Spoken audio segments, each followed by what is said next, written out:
Telugu cinema పాటల అభిమానులకు మౌనశ్రీ మల్లిక్ నమస్కారం.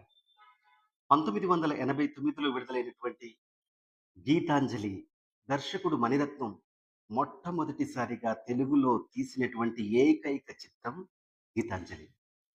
ఈ చిత్రంలోని పాటలన్నీ వేటూరి సుందరామూర్తి రాశారు. ఈ పాటలన్నీ కూడా ఇళయరాజా గారు స్వరపరిచారు.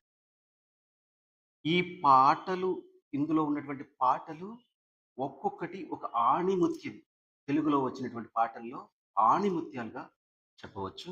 అయితే మనం ఈరోజు మాట్లాడుకునేటువంటి పాట 'ఓం నమః నయన శృతులకు'. ఈ పాట ఎంత గొప్పగా వేటూరు రాశారో, అంతే గొప్పగా ఇళయరాజా గారు స్వరపరిచారు.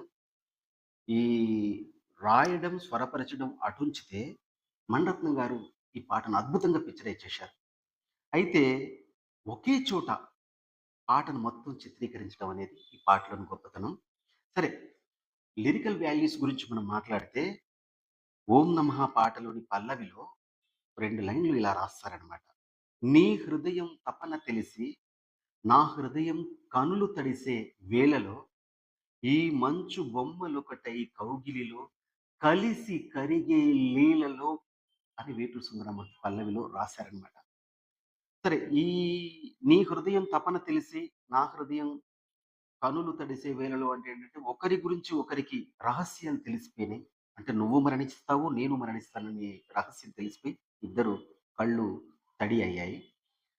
ఈ మంచు బొమ్మలొకటై కౌగిలిలో కలిసి కరిగే లీలలో అంటే ఏంటంటే, రేపో మాపో చనిపోయే ఆ 2 ప్రాణాలను మంచు బొమ్మలుగా వేటూరు గారు పోల్చడం అనేది వేటూరు గారి కలం బలానికి తార్కాణంగా చెప్పొచ్చు. సో, వేటూరి గారు ఎంత గొప్ప రచయితో, అంత గొప్ప తాత్వికతను కలిగి ఉన్నటువంటి ఒక మహర్షిలాగా నాకనిపిస్తారు. నేను చెప్పిన తర్వాత ఈ పాటను మరొకసారి వినండి. ప్రతి పాదం ఒక అద్భుతమైనటువంటి సెన్సిటివ్ రొమాంటిక్ ఫీలింగ్స్‌ను జలధరింపజేసేటువంటి అవకాశం ఉంది. థాంక్ యూ నా మాటలు విన్నందుకు. ఇలాంటి పాటలోని ప్రయోగాల గురించి కానీ, తెలియని పదాల గురించి కానీ నన్ను అడగండి. నేను చెప్పే ప్రయత్నం చేస్తాను. మీకు తెలియదని కాదు, మరొకసారి నెమరు వేసుకునేటువంటి ప్రయత్నం. థాంక్ యూ సో మచ్ నా మాటలు విన్నందుకు. నమస్కారం.